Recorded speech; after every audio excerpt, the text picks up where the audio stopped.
Hello.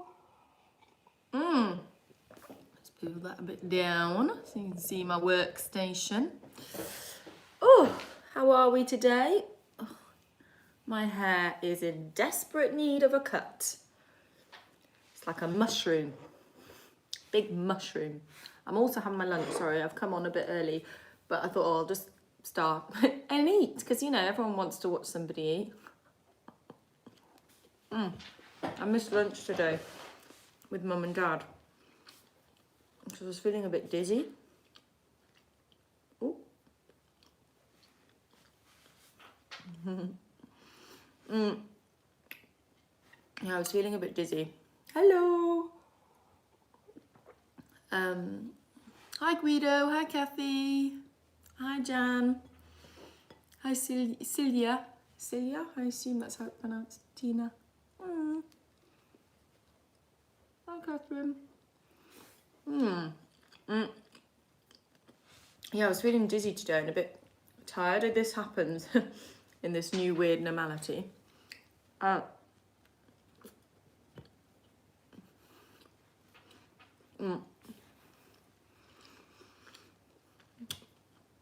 think I just burn out.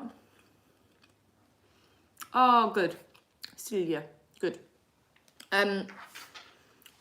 Yeah, in this weird normality, I think because I'm working so much, and then obviously getting up early with Jasmine, and I generally work in the evenings and doing everything. So basically doing the online shop by myself. Apart from copy shop patterns, and yeah, it's a lot. And then I've started because I wasn't getting any time. Oh yay, Celia, join Stitch School. Good, hope you enjoy it. Yes, I did film the Scrubs videos. They're up on our channel. So they're up on the Sew It channel, part 1 and part 2. I'm sure Alex will link to them when she's on. What was I saying? Yeah, and I started going for runs in the morning because I need just a bit of time to myself. Plus I do find that when I run, it produces endorphins and it makes me feel better mentally as well as physically. However, today, no, sorry. Today it didn't make me feel better, and I think that's I didn't have my second breakfast, which I often do after I run, because I had like loads of this to get on with. I don't know, and then I suddenly was like feeling really dizzy, so I went and had a little lay down, and then hi Norian. And then yeah, Dad brought me a cup of tea, and Jazzy came up for her nap, and I just stayed in bed whilst I put her down. So right, I am feeling better now. Oh, Alex is here, everybody. Hi, Tammy. So yeah, I'm feeling better. Alex, can you put a link up for the scrubs, please? Someone was just asking about it. I don't want you to. I'm going to try and. I'm doing terrible about table manners, talking with my mouth full. Hence why I'm doing this. Yeah, my sandwich is granary bread, nice mature cheddar, and Branston pickle. Oh, thank you, Orion. Thanks, Mary. This is Suzanne, of course.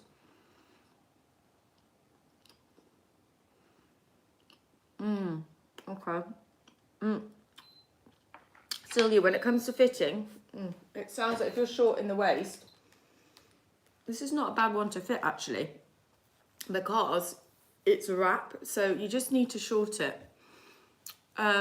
Is it one you sell? No, it's not. It's from Suzanne. I don't think I have this colour at the moment, but most of my knitwear is from Suzanne. If you're ever not sure where I might have got it, probably Suzanne. It's a French brand.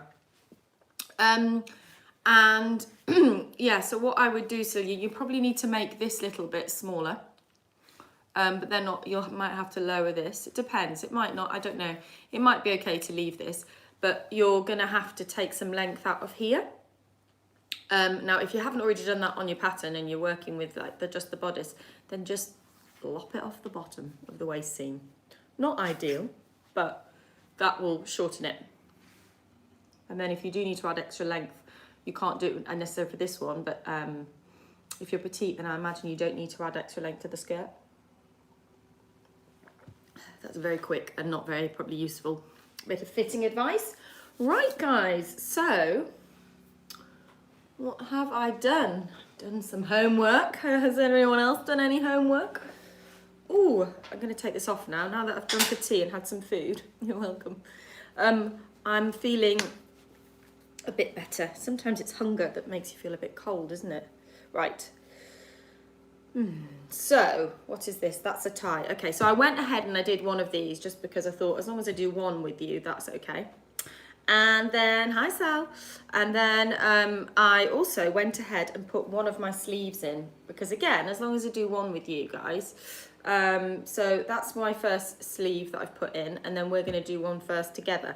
Another thing that I did, and I think I told you guys to do this, bit odd, is I overlocked and hemmed the bodice. Now I did that with this top because of, it was a top and I thought, well, it doesn't really matter. But obviously, ideally, you don't want to hem it. Hi, Pauline. You don't want to hem it. You can hem it in one continuous seam with the skirt. However, I quite like the fact that I've done that now. And actually, you know, what's the downside? Well, this is going to get joined at the waist seam anyway. And then all you're going to have to do is follow the line of stitching. So I don't think it matters to do it in this order. And also think that you can check the fit really well once the stay tape is in. Obviously the hemming's not that important for that. But yeah, I've gone ahead and done that. And I think I told you guys to do that. So I'm sorry if that's thrown you off a bit because the instructions don't say that. And then on the skirt, I've also sewn those, just those, oops, I'm going to sneeze. No, I'm not. Okay. I've sewn the seams together. So there's my back skirt in the middle, and there's my side seam, and there's the little opening that we have also on the bodice, so that we've got a space for the tie. So that's that. So I think the first thing we're going to do is put the sleeve in. Now obviously I'm making the this version, which is called version 1, I think, yes. So if you're making version 2, your sleeve insertion will be a bit different. You will be putting your sleeves, you'll need to do ease stitching because the shape of the sleeve head is different. So if you ever see a sleeve head like this, you can see it's what I would call quite a flat sleeve head. So there isn't a big steep curve like that. Now that means that it should stitch into it without any easing. Oh, thank you, Salt. Okay. Without any easing because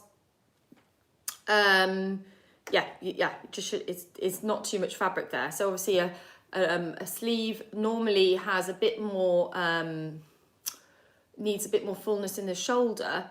If it's closer fitting here, you need to be able to have it because this is a frill sleeve. You don't need to have that there. And I didn't want it to be like puffy and then frilly, so I really didn't want any ease in the sleeve head. So I have gone ahead and I have overlocked the sleeve at the little short sides, oopsie daisies, and also along the bottom. And the first thing we're going to do is join these little short sides, right sides together. However, I did find it much easier to do my pressing for the hem before I had stitched that. So again, going a little bit off on a tangent from the instructions, but you'll find it a lot easier to press this up when it's not in the circumference. So let's do that. Movie over. I'm going to try and stay sitting down today, just in case I get dizzy again. Oh, I do have low blood pressure. So I do get dizzy easily. It's not a big thing for me.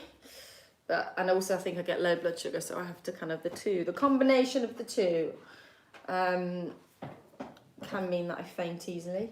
Imagine that, if I fainted. If you don't have an overlocker, yeah, use pinking shears. Better. Because then it's not going to add any bulk. Right, off with Bobsies. So I'm just turning up the, oh, how funny. That was Molly calling me mid sew along. Alex, could you just text her and be like, Lisa's doing a sew along? She's obviously forgotten. Sometimes she's a bit persistent and she'll keep calling. Hounding me with questions. So I'm just pressing this over by 1 centimetre, and you can use if you have got an overlocker, then the overlocker can help you as a guide. You want to do a little bit more than what the overlocking is, the width of the overlocking, but it does help. I'll show you. Yeah, so it's like that much more. Okay, right, so now, that's the skirt, let's pop that over there. Now we are going to, oh, and another phone call. I don't get phone calls very often, but apparently today, everyone wants to call me at this time. Lovely. Let's hope the internet doesn't play up today. Okay, so short little seam, like so. You can use a zigzag stitch, but it will, it depends on the weight of your fabric, it can pucker. So pinked seams. Oh, Alex is just putting some mentions there. You're so popular, yeah, hardly. Main people that call me are my sister, Molly, and my parents, and basically 2 out of the 4 I'm living with, so normally phone's not going very much. Okay, so there we go. Reverse at the start, at the start and at the bottom. Start and at the bottom end.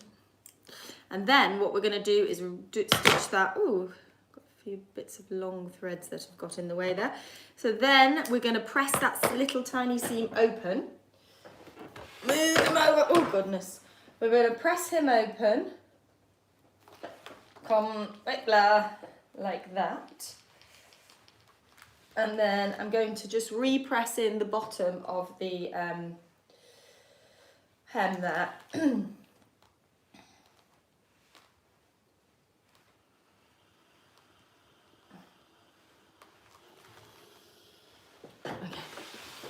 Fab. So now what we're going to do is do the hem.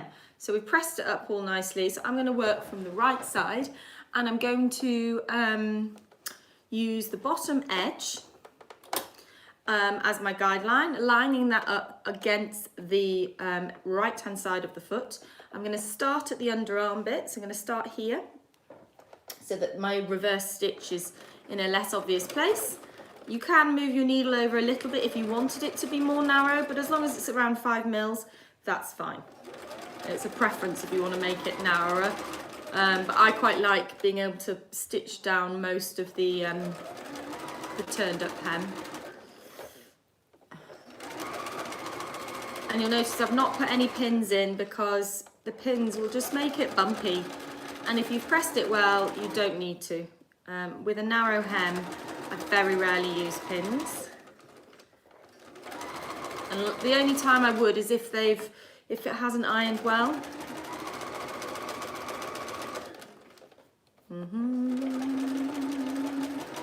So tonight is the next episode of the Sewing Bee. I'll be doing my live sew along. That's what I'm doing now. I'll be doing a live chat with a cup of tea afterwards around 10 o'clock UK time. Like I did last